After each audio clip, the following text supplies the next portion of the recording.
Welcome everyone. हम पढ़ रहे थे एस ब्लॉक कॉम्प्लेक्सेस के बारे में। और पिछले लेक्चर में हमने बात की थी कि जो एस ब्लॉक एलिमेंट हैं उनका साइज अपने रिस्पेक्टिव पीरियड में काफ़ी ज़्यादा होता है और चार्ज उनके ऊपर अल्कली मेटल केस में +1 और अल्कलाइन अर्थ मेटल केस में +2 होता है। सो लो चार्ज एंड लार्ज साइज की वजह से इनके ऊपर चार्ज डेंसिटी कम होती है। जितनी चार्ज डेंसिटी कम होती है उस मेटल आयन की कॉम्प्लेक्सिंग टेंडेंसी उतनी ही कम होती है। सो अल्कली और अल्कलाइन अर्थ मेटल की जो कॉम्प्लेक्सेशन टेंडेंसी है वो काफ़ी कम है। इजीली वो कॉम्प्लेक्स नहीं बनाते, स्टेबल कॉम्प्लेक्स नहीं बनाते, बट फिर भी जो किलेटिंग लिगेंड्स हैं जिनके अंदर बहुत सारी डोनर साइट्स होती हैं वो किलेट बनाते हैं, कॉम्प्लेक्स बनाते हैं। तो उनमें से एक हमने स्टडी किया था, जैसे क्राउन ईथर के अंदर क्या होती है, मल्टीपल डोनर साइट होती हैं जो बाइंड करती है मेटल से और एक स्टेबल कॉम्प्लेक्स बन जाता है। एक और क्लास है इसी तरह कंपाउंड्स की जिनको हम क्रिप्टेट्स बोलते हैं।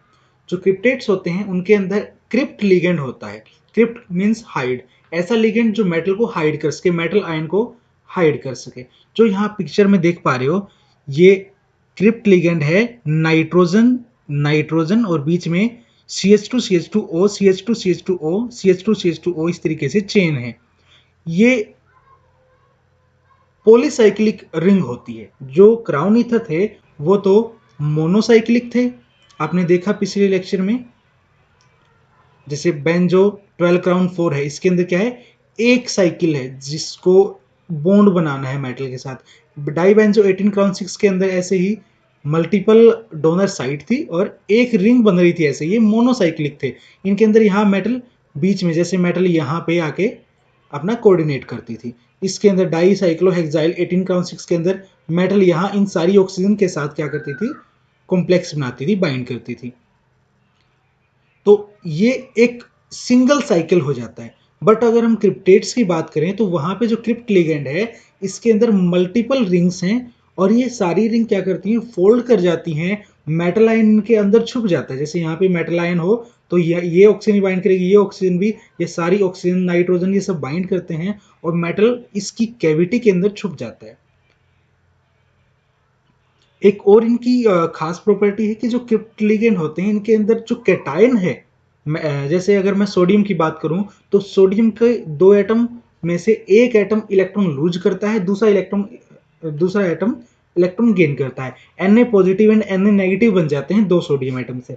तो जो Na पॉजिटिव यानी कैटायन है, कैटायन को तो इनकैप्सुलेट कर लेता है ये क्रिप्ट लिगेंड और एनायन बाहर इसके साथ है, सोडाइड आयन अटैच रहता है। अब सोडाइड आयन तो बाहर है, Na नेगेटिव तो बाहर है इस लिगेंड के,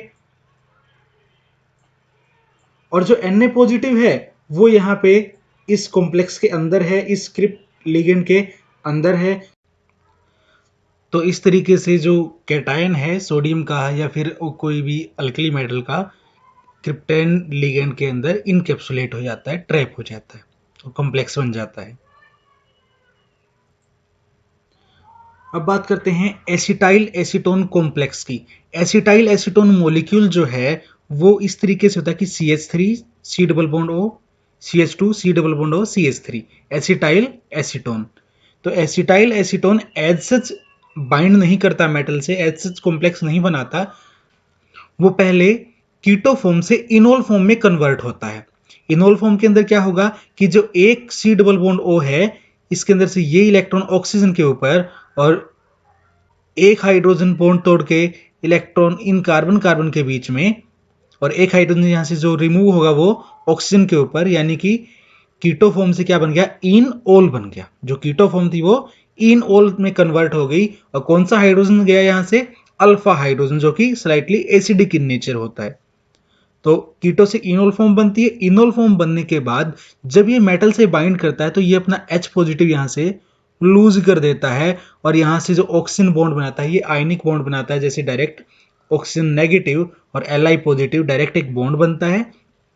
और दूसरा बॉन्ड कहां से बनेगा, दूसरी डोनर साइड से, यानी कि दूसरा जो ऑक्सीजन डबल बॉन्ड ऑक्सीजन है ये कोऑर्डिनेट करता है। तो इस तरीके से दो कोऑर्डिनेशन, एक एसिटाइल एसीटोन कॉम्प्लेक्स से हो गया, दूसरा एक और एसिटाइल एसीटोन मॉलिक्यूल इसके साथ क्या करता है, बाइंड करता है। तो यहाँ पे मेटल का जो कोऑर्डिनेशन कितना हो जाता है, 4 हो जाता है। 4 ऑक्सीजन से ये बाइंड करता है। 2 ऑक्सीजन पहले एसिटाइल एसीटोन की, 2 ऑक्सीजन दूसरे एसिटाइल एसीटोन की,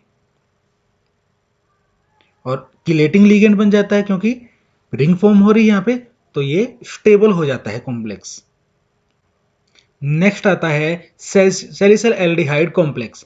जो सैलिसिल एल्डिहाइड है, इसके अंदर क्या होता है, एक बेंजीन रिंग पे ऑर्थो पोजीशन पे एक जगह हाइड्रोक्सिल ग्रुप और एक जगह एल्डिहाइड ग्रुप लगा होता है।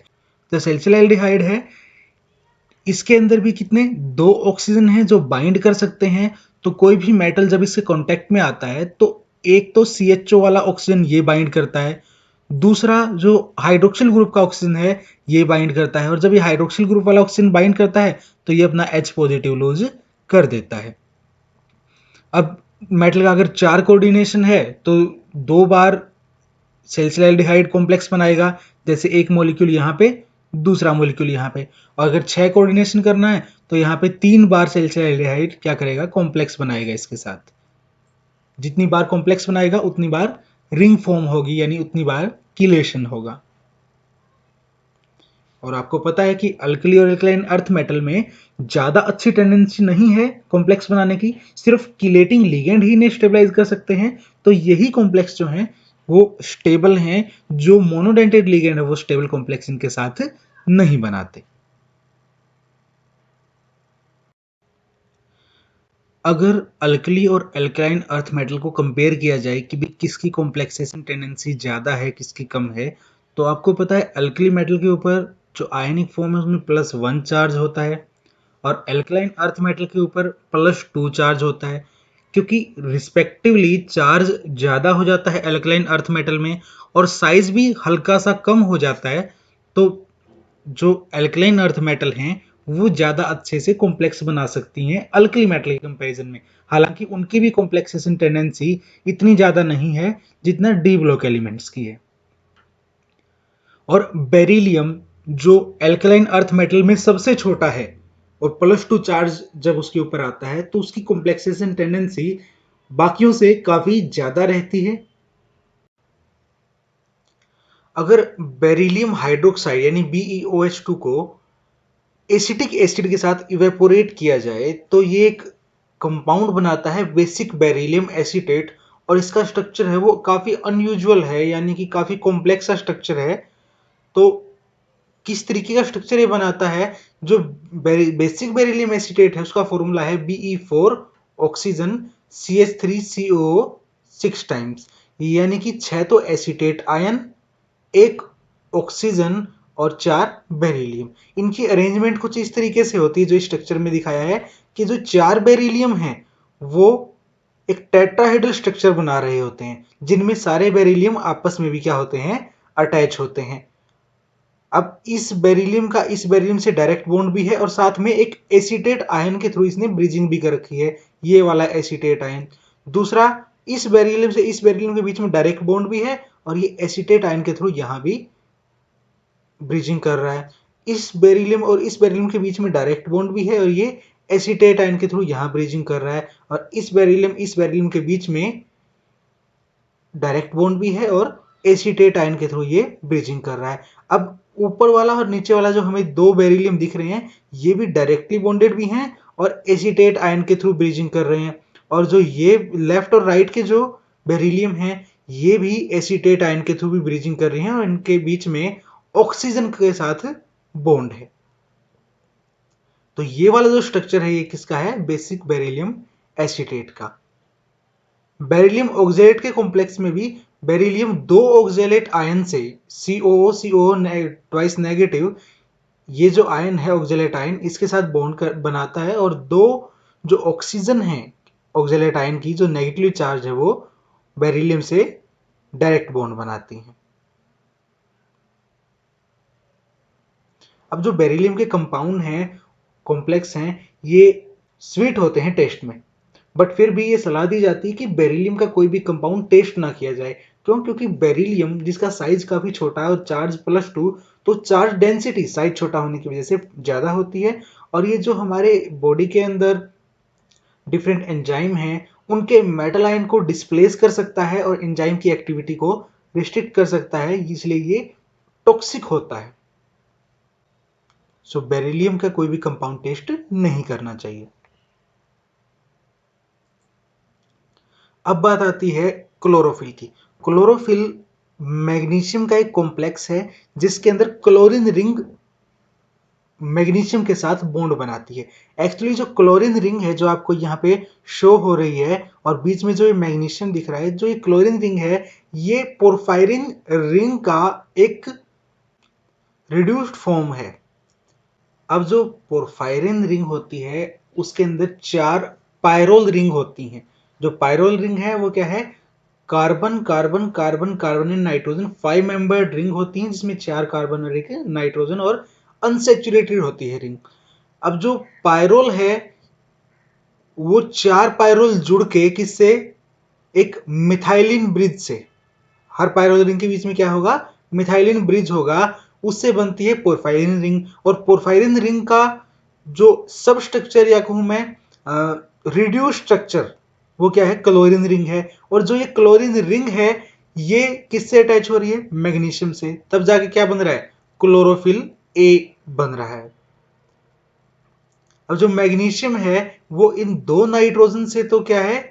कोऑर्डिनेट बॉन्ड बनाए हुए हैं, यानी नाइट्रोजन ने लोन पे डोनेट कर रखा है। 3 बॉन्ड नाइट्रोजन ने पहले बना लिए, एक कोऑर्डिनेट बॉन्ड।